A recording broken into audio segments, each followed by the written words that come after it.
Hoy en el curso de Machine Learning vamos a ver las redes multicapa.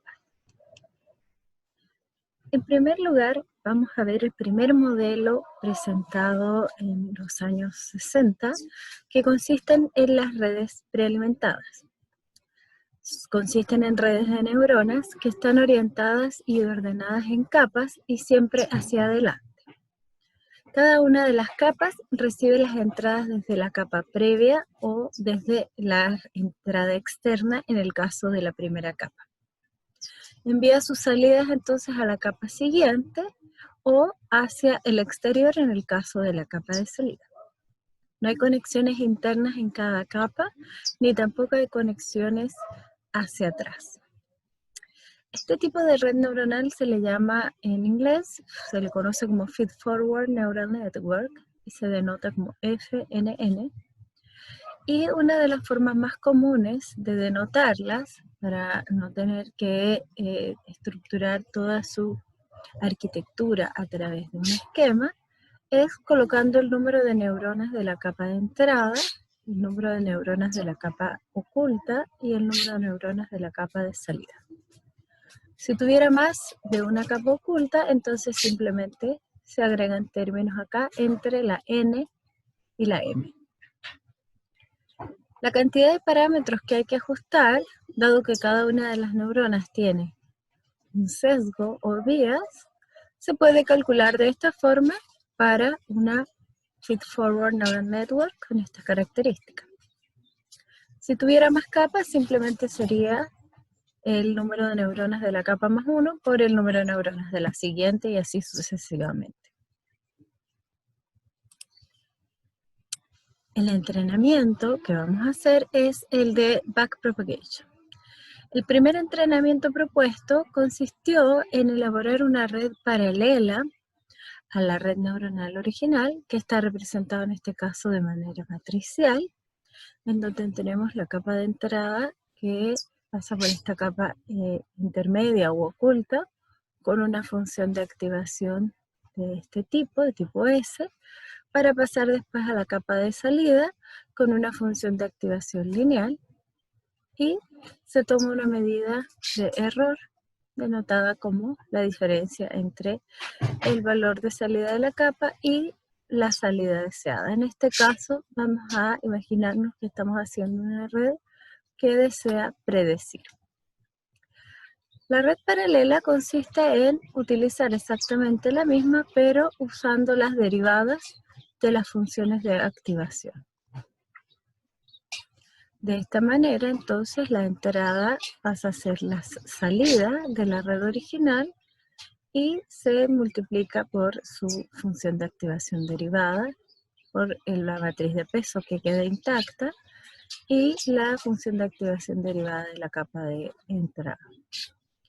De esta forma, entonces, nosotros tenemos que para la primera capa, para el primer vector o matriz de pesos, vamos a tener que su variación va a ser proporcional a esta realimentación del error, pero en sentido opuesto. Para la capa de salida, lo equivalente, considerando las entradas de la capa de salida original y la realimentación del error, nuevamente en el sentido opuesto.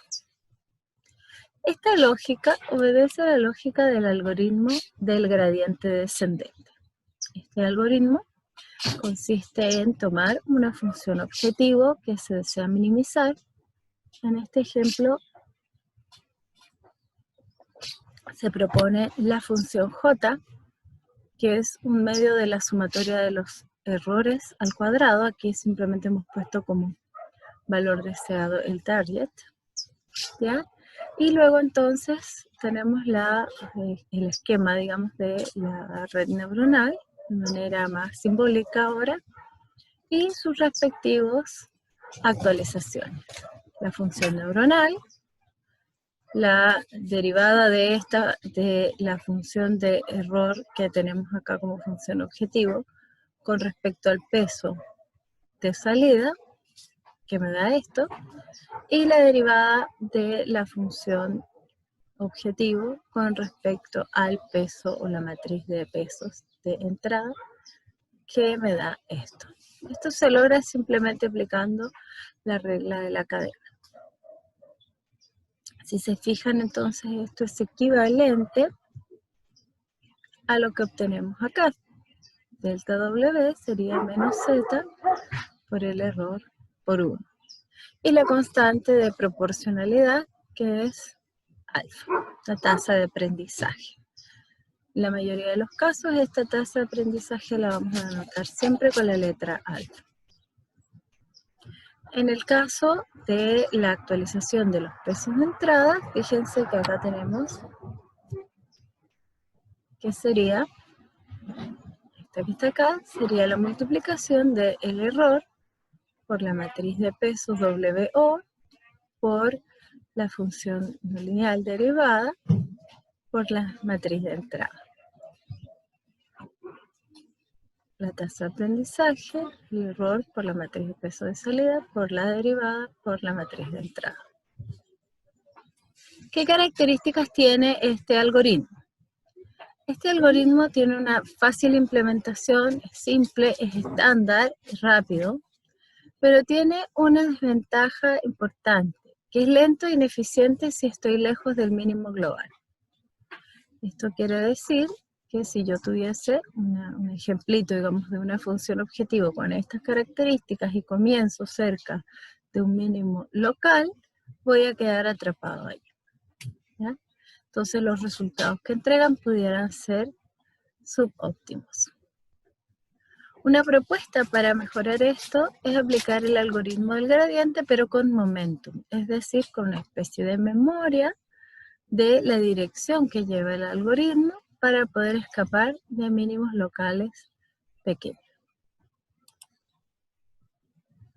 Otros algoritmos de entrenamiento basados en el algoritmo del gradiente son, por ejemplo, el gradiente conjugado, que consiste en tomar la dirección del gradiente en un paso y luego tomar la dirección en el siguiente y hacer un ajuste por medio de una constante beta, que le recuerda cuál era su dirección anterior. Un ejemplo particular de este sería el algoritmo de Fletcher y Rives. Después tenemos otros algoritmos que son algoritmos de segundo orden porque utilizan la segunda derivada de la función objetivo. Todo se basa en la propuesta de Newton, una propuesta de minimización o de optimización de Newton, que dice que el valor siguiente es igual al valor anterior menos una tasa de aprendizaje alfa por la inversa del hessiano o de las segundas derivadas por el gradiente.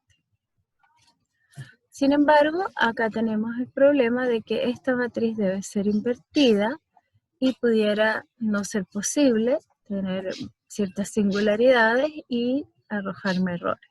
Entonces, se proponen algoritmos de tipo quasi-Newton. El primero que voy a presentar es el algoritmo de Levenberg-McWard, que propone que la actualización de los pesos, en lugar de tener la inversa del hessiano, tiene esta aproximación, que es la multiplicación del jacobiano traspuesto por el jacobiano. Esta es la primera derivada, ¿ya? Más una matriz diagonal, porque está multiplicada por la identidad, con constantes mu sub k. Esto me asegura que lo que está dentro de este corchete no es una matriz singular porque no tiene ningún cero en la diagonal y por lo tanto es invertible. Y luego por el jacobiano IR del K. Otra es el algoritmo BFGS, por las iniciales de los apellidos de sus autores, Braden, Fletcher, Goldfarb y Shannon. Este algoritmo consiste en hacer una aproximación del hessiano a través de la matriz G de K y una aproximación de la inversa del hessiano a través de la matriz S de K. Entonces, en lugar de invertir una matriz, simplemente vamos a calcular S y G de manera iterativa. ¿Y qué características tiene la matriz G? Esta es simétrica, es definida positiva y cumple con estas características en donde G por P es igual a Q, donde P es el delta del peso, ¿ya? Y Q no es más que el delta de los gradientes. De esta manera entonces vamos a tener que G en K más 1 es una función iterativa de estas variables, en donde si bien acá tenemos matrices, digamos, en el denominador, este resultado que tenemos acá abajo, al ser multiplicado por estos vectores, nos queda que es simplemente un escalar. Lo mismo para S de K. Así que ya no tenemos el problema de la inversa y el algoritmo es muy eficiente a través de estos algoritmos de cálculo numérico. ¿Qué hacemos con un multilayer perceptron o perceptrón multicapa? Bueno, en el año 1989, Horneck propone en su paper Multilayer Feedforward Networks are Universal Approximators, en donde él demuestra de manera matemática a través de un teorema que con una sola capa escondida y haciendo normalización, una red neuronal con infinitas neuronas en esta capa escondida asegura tener un seguimiento o hacer una identificación con un error igual a 0. Entonces acá hacemos este compromiso de simplicidad versus precisión y tomamos entonces este teorema para generar entonces una red con suficientes neuronas en la capa escondida, no infinitas, y que tenga un error lo suficientemente pequeño, aceptable para nuestros objetivos. ¿Qué se hace con esta propiedad? Bueno, se puede hacer una estimación de estado, se puede hacer un modelo, la identificación de un proceso, todas estas pertenecientes al grupo de los modelos tipo caja negra. Es decir, se conocen solamente los inputs y los outputs y se estima ese mapeo, ese ajuste entre estas señales sin conocer en lo absoluto qué fenómenos físico, químico o leyes de la naturaleza se están aplicando sobre el proceso. En el caso de que sí lo conozcamos, entonces podríamos hablar de los modelos caja gris, que son modelos que se conoce su dinámica, se conoce su estructura y son solamente algunos parámetros, los desconocidos, que debemos estimar. O bien se conoce parcialmente el modelo y hay una parte de su dinámica que se debe encontrar. Aquí tenemos algunos esquemas de identificación con perceptrones multicapa. Por ejemplo, un esquema paralelo. Uno de los primeros propuestos es un esquema muy exigente. Entregamos a la red neuronal la misma entrada que la planta y comparamos sus salidas, esperando que ésta responda de igual manera. Sin embargo, este no dio muy buen resultado y se propuso un segundo esquema, un esquema serie paralelo, en donde la red neuronal se alimenta con la entrada original de la planta y la salida con un retraso de un T. De esa manera entonces se logra hacer una estimación de la salida de la planta mediante una red de tipo predictor.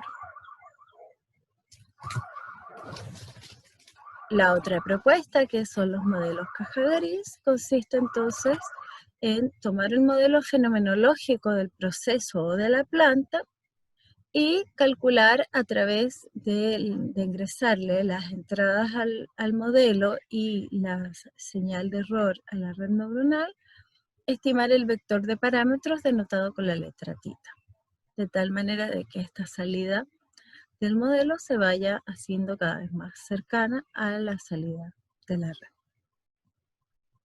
Bien, eso es todo. Nos vemos.